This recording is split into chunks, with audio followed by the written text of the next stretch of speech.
Here at Liquid Picnic Productions, we don't just love creating amazing content, we also love to consume amazing content. So we thought we'd put together some of our favourites from the last kind of 3 months, season, wintry kind of time for you. The rules are simple. They don't have to be new from this time period, but they should be new to the person that's talking about them. So without further ado, this is Pick and Mix.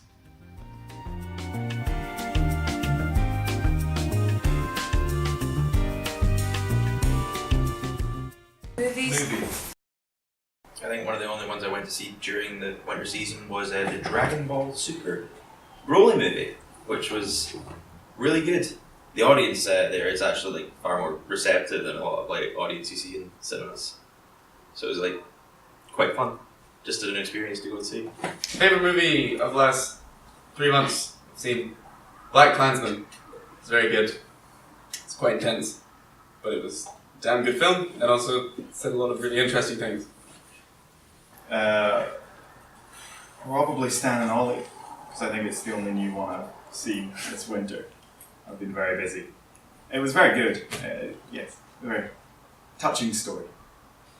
A movie I watched recently was Mad to Be Normal, which didn't come out very recently, but I watched it recently and I thought it was amazing. David Tennant is phenomenal in it. It's a bit dark, but in a good way. And it was tonally and visually very of the time, because it's set in the 60s, and yeah, it's just really class. In terms of movies I've seen recently, I really enjoyed Stan and Ollie, directed by John S. Baird. He's from near where I'm from. I'm a big Laurel and Hardy fan, and I think Steve Coogan and John C. Reilly did a really good job. And it's a really kind of touching script and harks back to a lot of Laurel and Hardy shorts and their feature films. And yeah, I think I tend to cry at weird things, but that is a movie that I really was bawling my eyes out by the end, and so were a lot of other people in the theatre, so I would highly recommend it. TV show? Bodyguard, the BBC drama, because it was intense, but in a good way. Just a masterclass in tension. Got into League of Gentlemen recently. No, it's not particularly of a recent time, but it's funny, it's weird. It's just a good time all round. TV show, a few months ago, I finished Mad Men, which is by far the best TV show I have ever seen. Again, set in the 60s,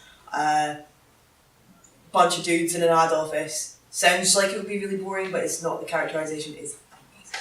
So yeah, that's my TV show. I watched Alan Partridge's Scissor Dial, which is quite a mouthful.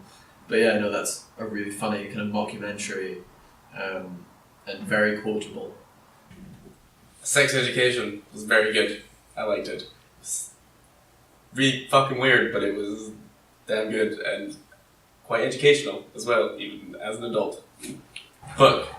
Reading a play called Beautification of an Area Boy. It's very good. It's set in Lagos in Nigeria, just around the little market.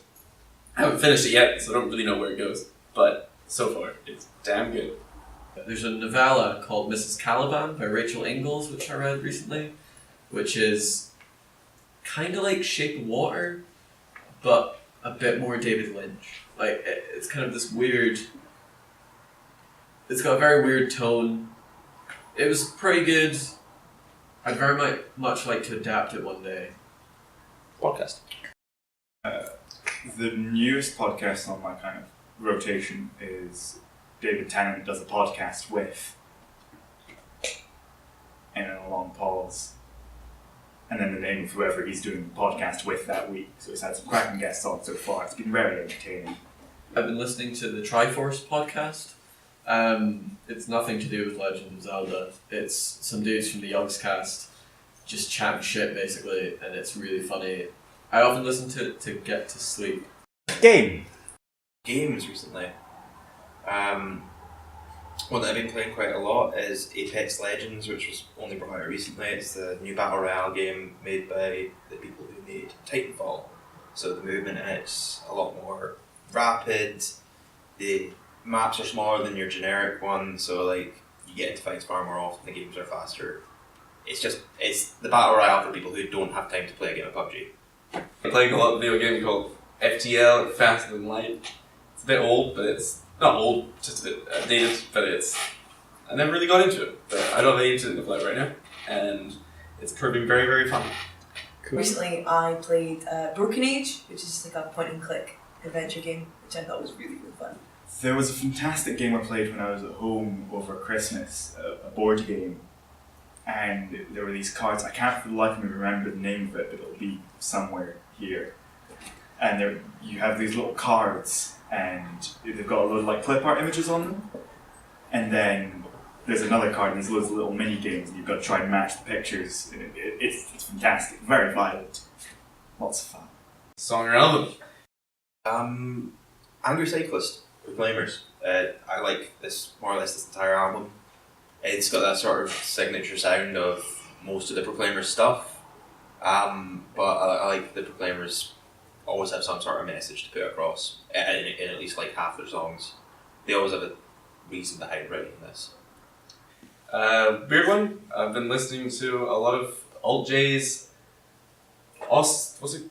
I think it's An Awesome Wave. Let me say it. An Awesome Wave. I think it's An Awesome Wave. That album. Yeah, An Awesome Wave. An Awesome Wave. It's very, very good. I never really gave him a go, and now I have, and it's pretty damn good. So I'll give him that.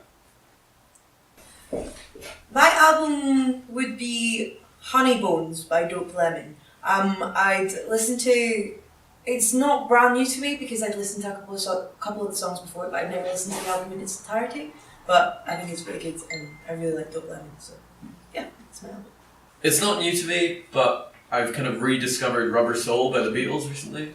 I really like it. It's kind of weird. I feel it's their most tonally consistent album. It's fairly downbeat. Not downbeat. It's kind of got the vibe of like a Pinter play. It's this kind of weird, slightly melancholic, but also quite funny kind of thing. And yeah, I really love it. There's not a song on there that I don't like. I've recently discovered the wonderfully soulful tunes of Bradley Walsh. So either of his albums, both of them at once. Play our live event? I saw the Hoochie play their first headlining show ever, or maybe not ever, but their first headlining show in King Tut's in Glasgow, and that was really, really good. And it's an amazing venue there, so you get right up with the band. Lots and lots of fun. I went to Island Oasis, which is like a tiny wee festival on Waiheke Island in New Zealand, and it was lovely. It was just started mid-afternoon, ended like midnight, and yeah, I was just having a drink in the sun and listening to really good music. I enjoyed it. Liquid Picnic production. The Painted Shadows Christmas special. It's a fantastic wee tale of James and Fergus driving around in the snow. It's more exciting than that. You should go listen to it. There'll be a link in the doobly-doo. Generic meat. It's fucked up. It's like, it's like an Adult Swim style short, and that's totally my vibe. Very enjoyable. Watch it. Davida. I love Davida. So funny. It's just there's so many stereotypes that just work. It's just brilliant. That's a hard one because I've liked a lot of the stuff we've done, but if I had to pick one out of all of them that I had the most fun filming and watching, probably Gals Night. It was a lot of fun to do. It got Harris and Finlay done up in drag, and it's a lot of fun, just fun filming. Finlay with a knife, it's always a fun time. My favourite Liquid Picnic production for winter is Common Ground and A Most Unwarrantable Intrusion. They're currently in production. They're plays that Finlay and I have adapted, and it was probably the most fun I've had writing something, actually, in terms of it was just really easy. We did it in about a week, and which is very unusual for me. I need deadlines, and that was very speedy, so it was good. Yeah. Check it out. Thank you very much for watching. Links to everything we've mentioned will be down in the doobly-doo. Please come along and support our double bill of Common Ground and Most Unwarrantable Intrusion. It's on the We Red Bar, April 2nd, 3rd and 4th. It starts at 7:30 p.m. There'll be a link to tickets down there as well. We'd love to see you there.